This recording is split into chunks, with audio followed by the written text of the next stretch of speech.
You're listening to Viewpoint Alabama, a public affairs program from the Alabama Radio Network about the people, places, and events that impact our state. Cybersecurity seems like a complex issue, but there's aspects of it everyone in Alabama should be familiar with.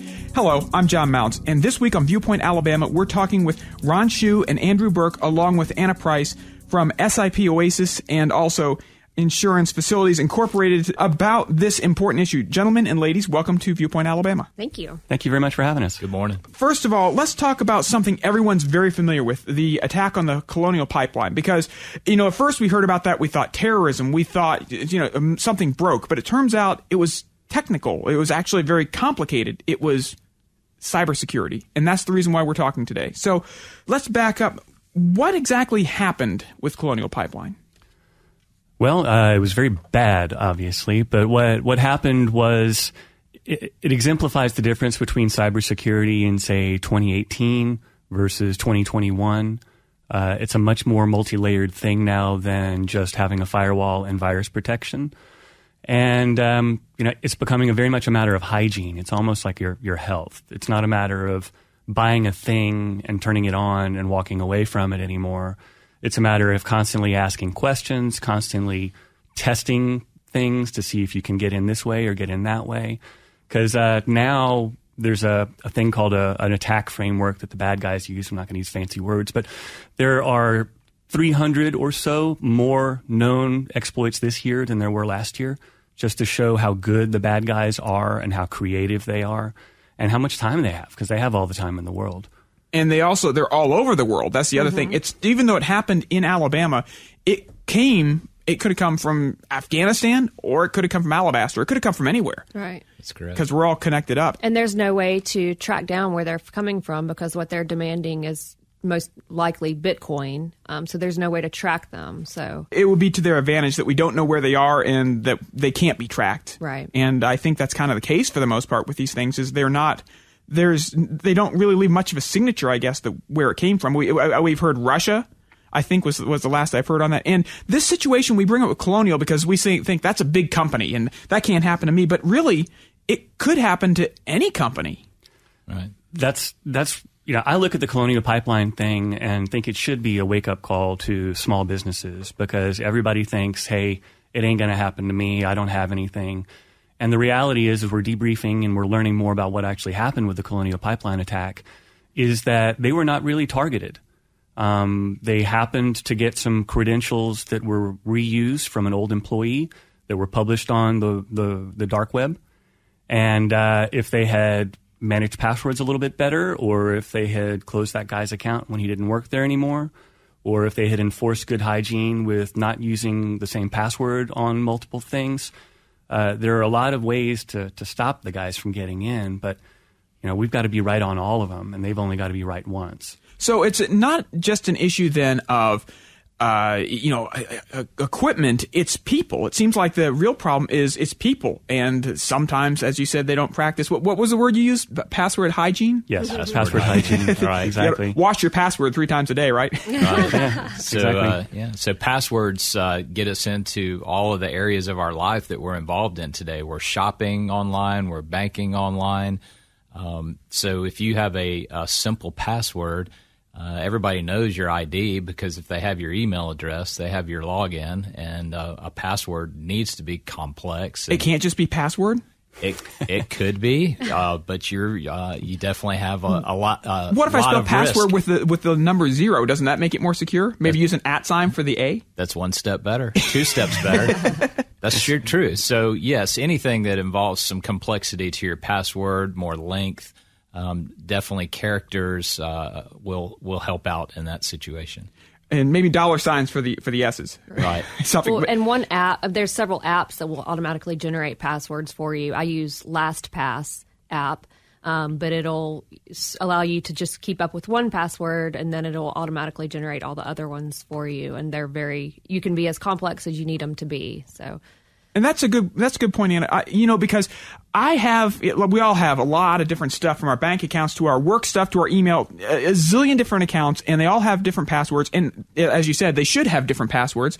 And furthermore, you almost have to, because they all have slightly different rules. This one must have a number in a uppercase and lowercase. This has to be all lowercase. There's all different rules. So you really couldn't get away with using the same one anyway. But the problem I get into is I can't remember a lot of my passwords. What's a good way to keep up with all the passwords for the hundreds of websites we have to get into? Sometimes a website you only get into like once a year, like your IRS one where you file your forms. How do you keep up?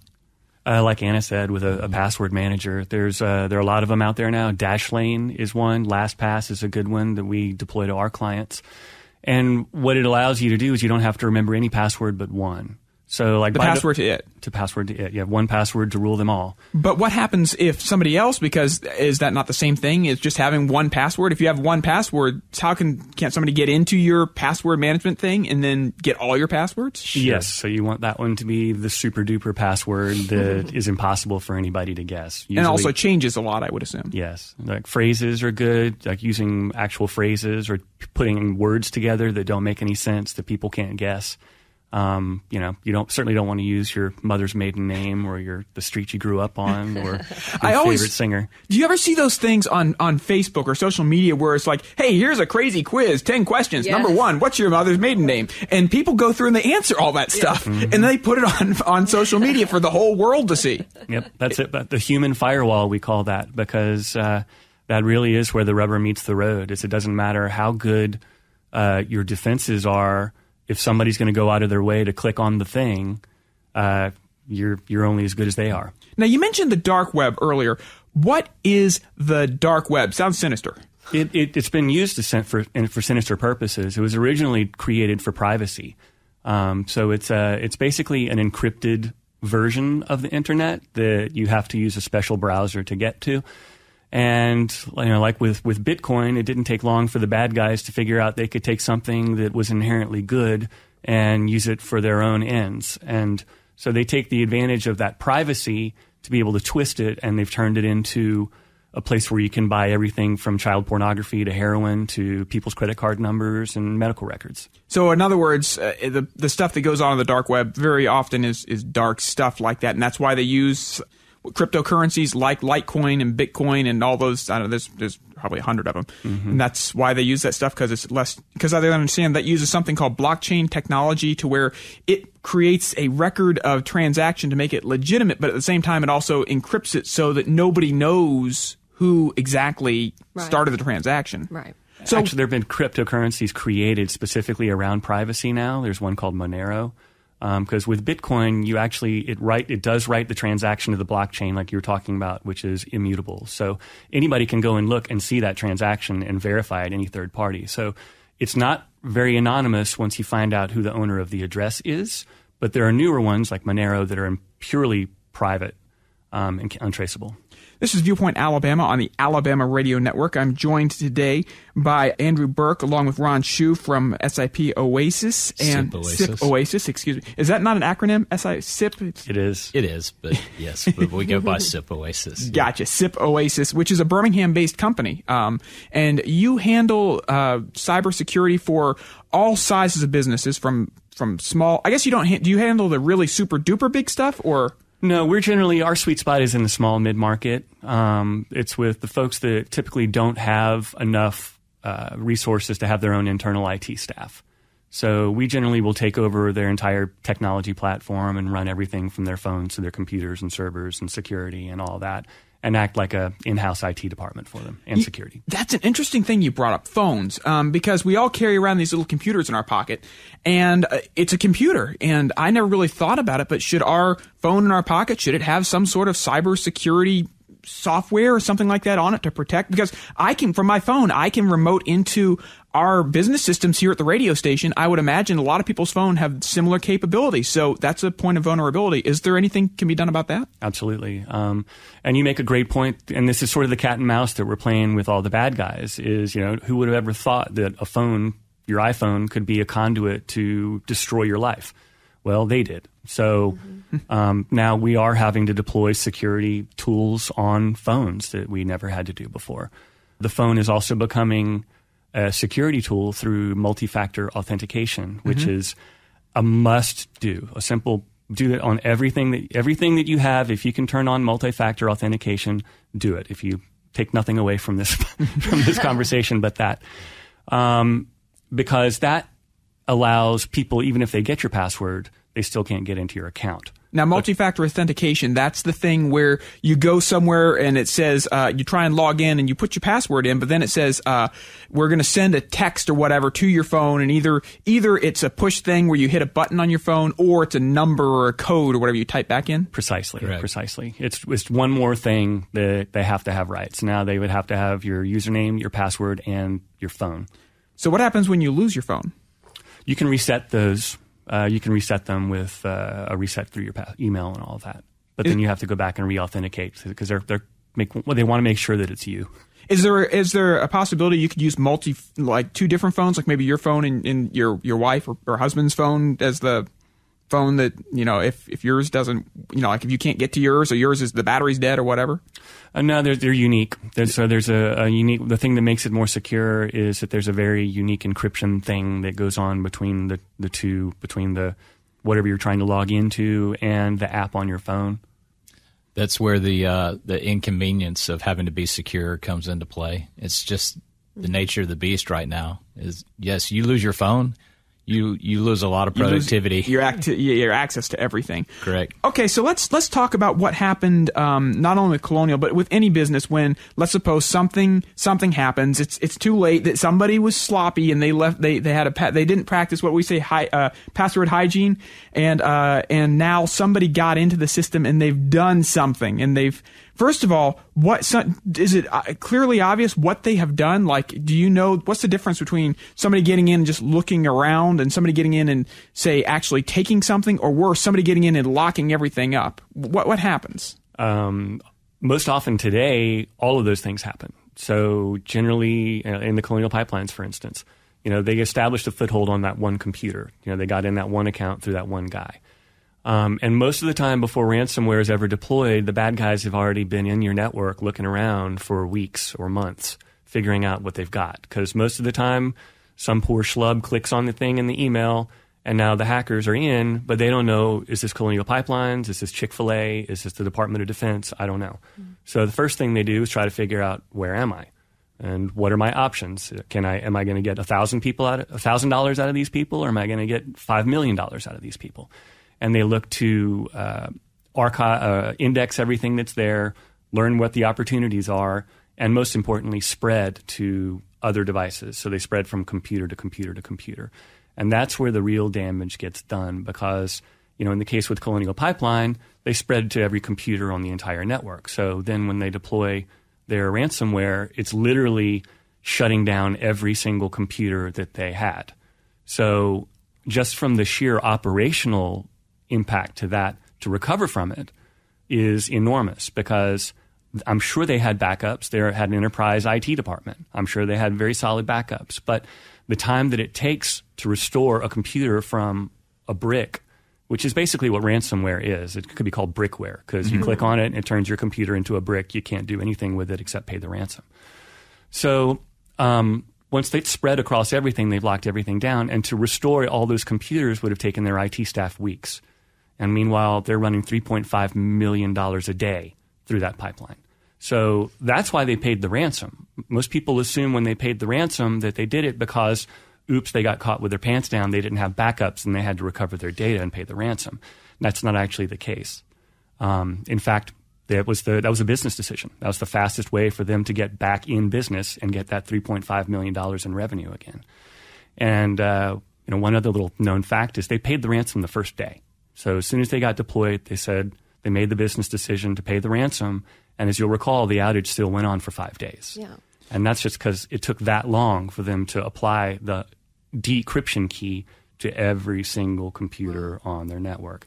And it just takes a lot of time. Now, with the ransom, is there any, because it's not like you're dealing with a reputable company here, is there any chance that you pay the ransom and then nothing happens?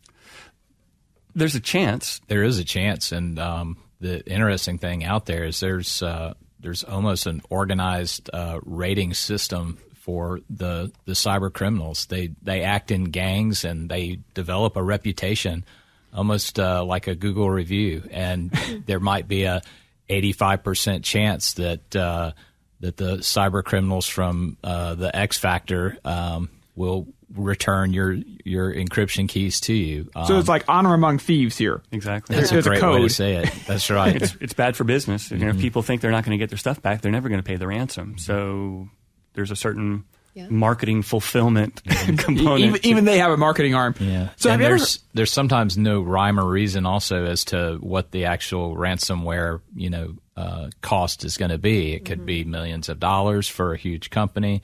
We've seen small businesses that pay $600. Maybe they had a rookie hacker.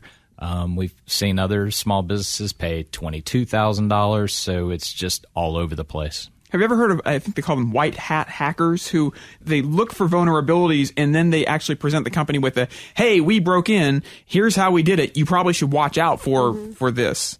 Absolutely. I mean, these are the things that we're having to do now for our clients is, again, it's not a set it and forget it world. It's becoming more like a military campaign, actually. If you're going to go into a foreign country, first you're going to establish a perimeter around your platoon, then you're going to dig in, then maybe you do barbed wire. And then while you're building better defenses, you still got to have somebody who's making sure the barbed wire didn't get cut by the bad guys. And meanwhile, you've got to repel an attack. But again, it's a process, and that hygiene, like I talked about again, because if you think about that same military example, a year from now, it's going to be a much more well-defended position. It really can take a year to get up to where they need to be, and then it changes every week. That's one of the things, you mentioned the military a couple times, and that's one of the things I always thought about, because we have, the Navy and the Army and the Marine. We have military that defend the United States that take care of, we have the Space Force now to take care of some outer space, but it seems like we need almost like a cyber military or something like that to defend our interests here in America, because we're not just talking about even the Colonial Pipeline. We're talking about like the infrastructure that controls our electricity, national defense, all those things. And is there something like that? Does the government have people who are hard at work protecting us on the internet? Absolutely. Yeah, they certainly do. And the way that the industry as a whole is responding to this are with various what they're calling frameworks. Like the NIST or NIST framework is a popular one, or HIPAA is another one that applies to healthcare. But these are guides, so to speak, of saying these are the minimum requirements on all of these things, and it's constantly growing. So if you want to do business with the government, for instance, you have to be able to prove with documentation and certification and such that you fulfill all the requirements of those frameworks, or you can't get a government contract.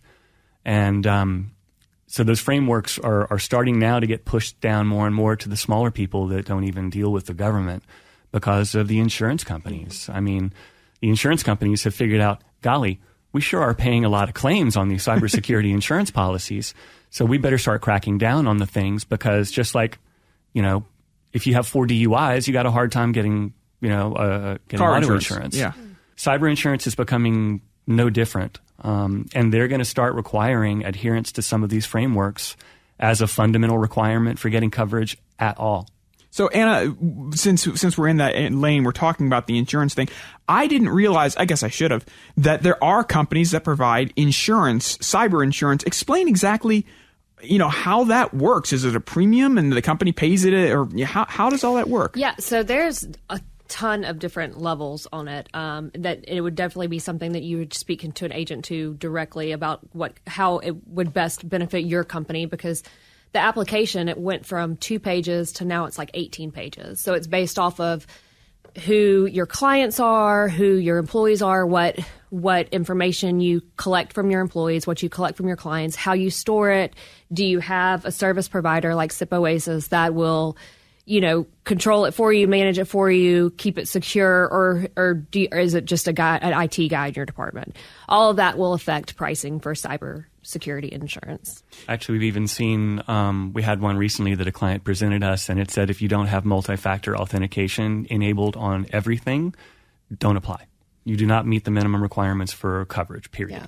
throw it away. And it's not really astronomically priced. I mean, we have a client that I just wrote it for, maybe $3 million in payroll, $6 million in sales, but it was $2,500 for the year.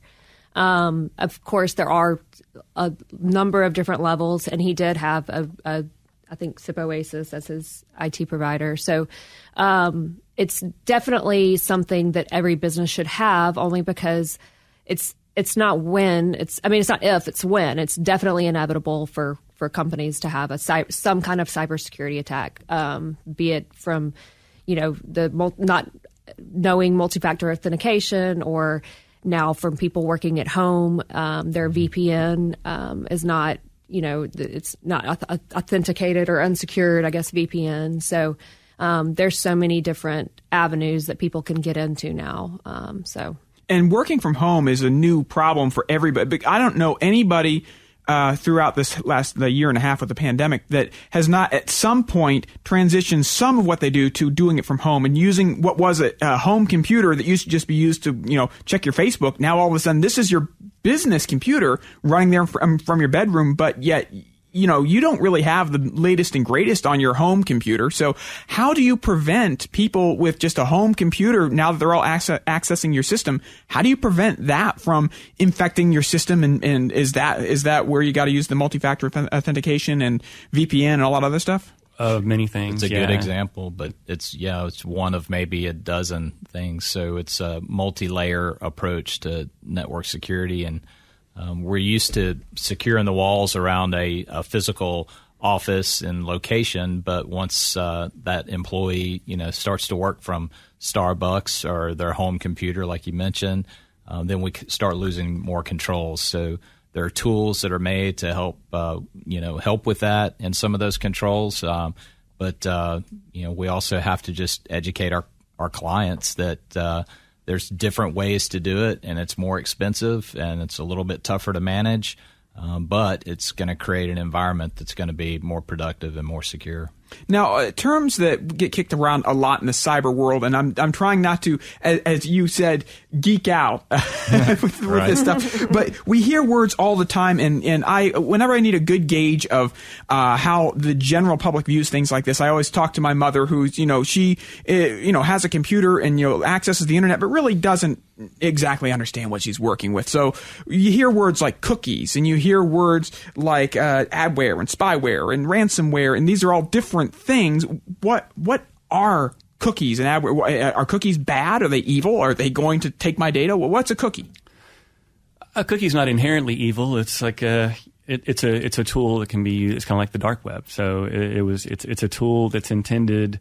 It was originally intended to provide a better customer experience. So when you go to Facebook, they give you what's called a cookie, and your web browser saves it. And then the next time you go to Facebook, they can see that you have their cookie from before, and they go, oh, I know who this is. And then they give you a better experience because they know who you are. So you don't have to, in other words, keep logging into a lot of, it's already kind of keeps you logged in. So when you go there, it's there. You don't have to put all that stuff back in. Correct. So, but there are privacy concerns with that too. Right. Oh, sure. Now are there different? You mentioned your browser. There's all different browsers out there. Everything from Google Chrome to Firefox to Silverlight, which I guess used to be, or what's the one that Microsoft Edge. just changed? Edge. Yeah, it used to be called Explorer. Now it's Edge. Mm-hmm. Is there a better what's the best browser for security, or is there one? Personally, I like using one called Brave, which is it's one that's designed around privacy. So it blocks ads. It blocks a lot of the tracking that friendly or unfriendly websites want to do to you. And it's free. It's based on Chrome, but they took, the reason that Google made Chrome was so that they could see every website that you go to and everything that you do, so that they can then serve you ads and make you, they're building their folder on you. So they know how to sell to you, and that folder is valuable, and they sell it to other companies, and that's where Google gets all of their bajillions of dollars. So Brave allows you to kind of control that a little bit more as to who is tracking me, who is knowing what's going on, because security and privacy are kind of becoming close to the same thing. and like that password thing. That's kind of privacy, but it's also very much security. So another thing I heard years ago was, a Mac is a much more secure computer to use because it doesn't get viruses. Is that still the case that Macs can get viruses too? Sure. What about if you have like something that's not a Mac or like a Linux machine or something like that? Yes. They all get viruses. Everything. Yeah. Right. They can all get compromised. I mean, so that's basically, let's say you click on the thing, and the first thing that they're going to figure out is what kind of computer it is. Okay, so this is a Linux computer that's running version whatever of Linux.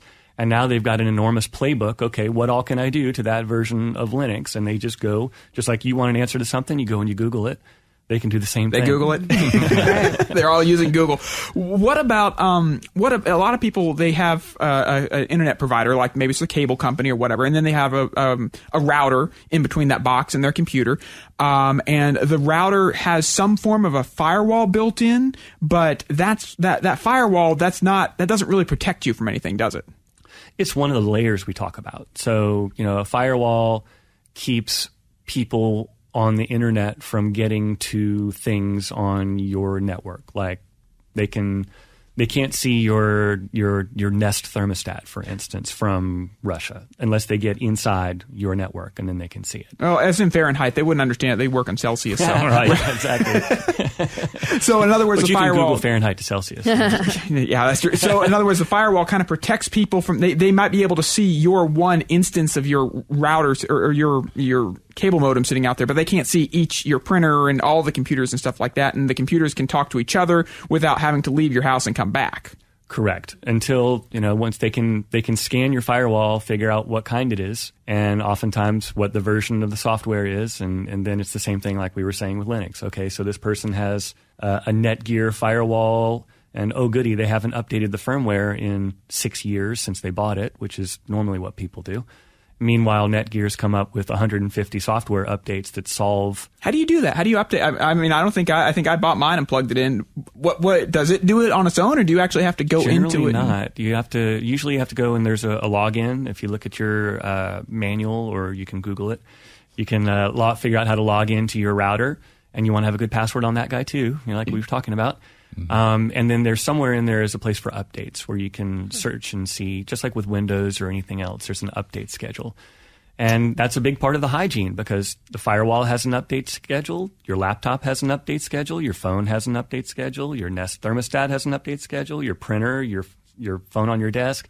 Everything is constantly being beat on by the hackers, and the people who make these things are constantly coming up with, oh crap, we never thought anybody would get in through that. Now we've got to close that. And they do that with a software update. So if you didn't install the software update, you're still wide open. Wow. Okay, so SIP Oasis, you said you deal with clients, mostly medium and small sized businesses. Do you do anything for the individual consumer, or is it's a company that you work for? We're just business to business. I weep a little bit for the solo practitioners, because the costs are rising so much in the security world, because to your point, the NSA and the U.S. government has big cyber operations, and people retire from that and go into private industry, and then they become our vendors because we need those skill sets as well. But I can't afford a $250,000 former NSA guy right now, so we use vendors for that. But the people is what's the most expensive part, and it's a challenge for a solo person to have that, to be able to have people going and looking over their shoulder. And we think this is what it is, but let's test it. So they just have to be all the more vigilant and try to be responsible for their own cyber hygiene like they are their own health. They brush their teeth, they floss, right?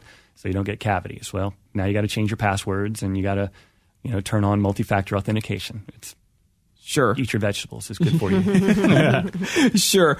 Well, okay, we're about out of time, but if people want to know more about your business, SIP Oasis, I guess you Google that too? Sure, and they just go to sipoasis.com, www.sipoasis.com. Great. And Anna, if people want to find out more about insurance, cyber insurance to protect your business, where do they go? So our agency is located out of Gadsden. I work out of Birmingham. It's Insurance Facilities, Inc. Our website is www.askif.com. askif.com as an Ask Insurance Facilities. Askif.com. Yes. Well, I'd like to thank all three of you today for being on Viewpoint Alabama. I hope you have a good rest of the day. And for everyone out there, change your password. Maybe get a couple of them. That's right. This is Viewpoint Alabama on the Alabama Radio Network.